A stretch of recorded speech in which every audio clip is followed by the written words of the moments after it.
महेश सिंह और आप देख रहे हैं नेक्स्ट 9 न्यूज। आज बात करने वाले हैं पल्लवी पटेल को लेकर। अब फिर से अटकलें लगाई जाने लगी है कि पल्लवी पटेल अब अखिलेश यादव के साथ फिर से गठबंधन में जा सकती है। जी हाँ, पल्लवी पटेल ने एक बार अखिलेश यादव का साथ छोड़कर कहीं ना कहीं उनको पछतावा देखने को मिला। ओवैसी के साथ गठबंधन में जाती है, लेकिन ओवैसी के साथ उनकी कुछ जम नहीं पाती है। ओवैसी ने जिस तरीके से पल्लवी पटेल को दरकिनार किया, माना यही जा रहा है कि अब इनका गठबंधन टूट सकता है और फिर से पल्लवी पटेल एक बार सपा पार्टी का रुख कर सकती हैं। अगर ऐसा हुआ तो कहीं ना कहीं ये पूरा माजरा जो है वो बदलता हुआ नजर आएगा। उपचुनाव है, ऐसे में 7 विधानसभा सीटों पर उपचुनाव होने वाले हैं, जिसमें से करहल सीट कहीं ना कहीं अखिलेश यादव की जो मैनपुरी से सीट है वो उसको खाली माना जा रहा है। अम्बेडकर नगर की सीट है, वहीं पर कटहरी अगर देखा जाए तो वो वहां पर भी उपचुनाव होने वाले हैं। ऐसी तमाम सीटें हैं जहां पर फिर से उपचुनाव होने वाले हैं। तो ऐसे में पल्लवी पटेल क्या अखिलेश यादव का रुख करेंगी या फिर मायावती की तरफ देखते हुए नजर आएंगी? क्योंकि ये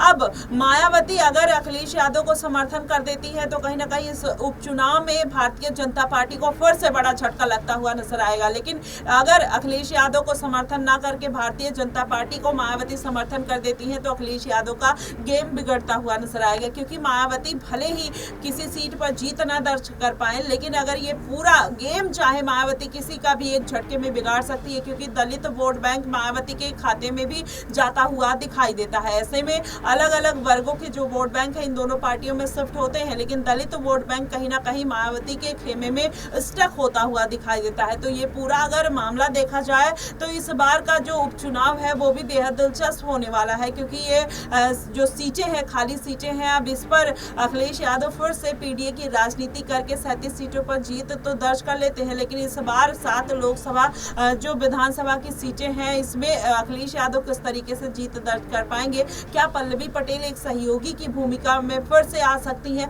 क्योंकि आप देखेंगे जब पल्लवी पटेल और अखिलेश यादव का गठबंधन टूटा था तो कहीं ना कहीं यही मामला था, और वो जिस तरीके से अखिलेश यादव को दरकिनार करते हुए नजर आई थी, केवल सीटों को लेकर पल्लवी पटेल ज्यादा से ज्यादा सीटें चाहती थी, लेकिन अखिलेश यादव ने उनको ज्यादा सीटें देने से मना कर दिया। वहीं पल्लवी पटेल भी लोगों के बीच में अपना दमखम रखती हैं, पीडीएम का नारे पे वो भी काम करती हैं, जिसमें पिछड़ा, दलित और मुस्लिम वर्ग आते हैं। तो ऐसे में आप देखेंगे कि पीडीएम का नारा तो पल्लवी पटेल लगाती हैं, लेकिन इस बार के 22 प्रत्याशियों में पल्लवी पटेल को भी एक सीटों पर जीत नहीं मिलती है। तो ऐसे में इस बार उनकी जो पार्टी की नैया वो बेहद मझधार में दिखाई दे रही है। वहीं उनकी बहन अनुप्रिया पटेल भी लगातार अपना दमखम दिखाते हुए नजर आई, लेकिन रॉबर्ट्सगंज सीट पर उनको हार जरूर मिली, लेकिन मिर्जापुर सीट पर वो काबिज होती हैं और उसके बाद उनको जीत मिलती है और कैबिनेट में राज्य मंत्री का पद भी उनको मिलता हुआ नजर आता है। तो इस तरीके से कहीं ना कहीं पल्लवी पटेल को भी अब अपनी पार्टी के बारे में सोचना चाहिए।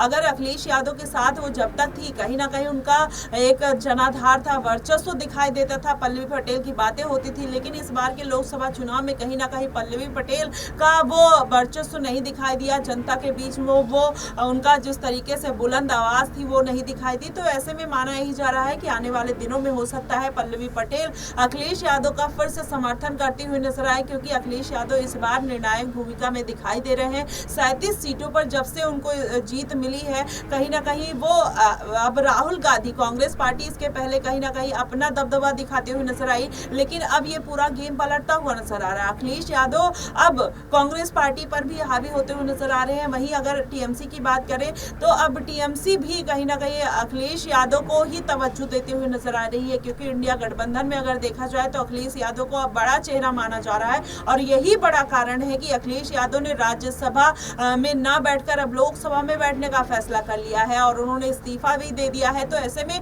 ये पूरा मामला अगर देखा जाए तो अखिलेश यादव का जो कद है वो बढ़ता हुआ नजर आ रहा है। ऐसे में जो पार्टियां हैं, अब छोटी छोटी पार्टियां वो अखिलेश यादव की तरफ देखती हुई नजर आ रही है। ओपी राजभर को जिस तरीके से दरकिनार किया जा रहा है भारतीय जनता पार्टी की तरफ से, अब ये भी माना जा रहा है कि आने वाले दिनों में हो सकता है वो ओपी राजभर फिर से अखिलेश यादव का रुख करते हुए नजर आए। ऐसे में पल्लवी पटेल का भी यही बात निकलकर सामने आ रही है कि फिर से वो अखिलेश यादव का दामन थामते हुए नजर आ सकती हैं। तो ऐसे में अब कहीं ना कहीं अखिलेश यादव यूपी में देखा जाए तो एक निर्णायक भूमिका में नजर आ रहे हैं, और आने वाले दिनों में एक बड़े नेता के तौर पर भी देखे जा सकते हैं और पीएम पद के लिए बड़े दावेदार के रूप में भी अखिलेश यादव नजर आते हुए दिखाई दे रहे हैं। फिलहाल पल्लवी पटेल अखिलेश यादव के साथ आएंगी, अखिलेश यादव उनको अपनी पार्टी के लिए एक्सेप्ट करेंगे या नहीं करेंगे, ये देखना बेहद दिलचस्प होगा। फिलहाल आपको क्या कुछ लगता है कि इस बार किस तरीके का उपचुनाव का समीकरण रहने वाला है? भारतीय जनता पार्टी कितनी सीटों पर अपनी जीत दर्ज करेगी या पल्लवी पटेल अखिलेश यादव का साथ देंगी या नहीं?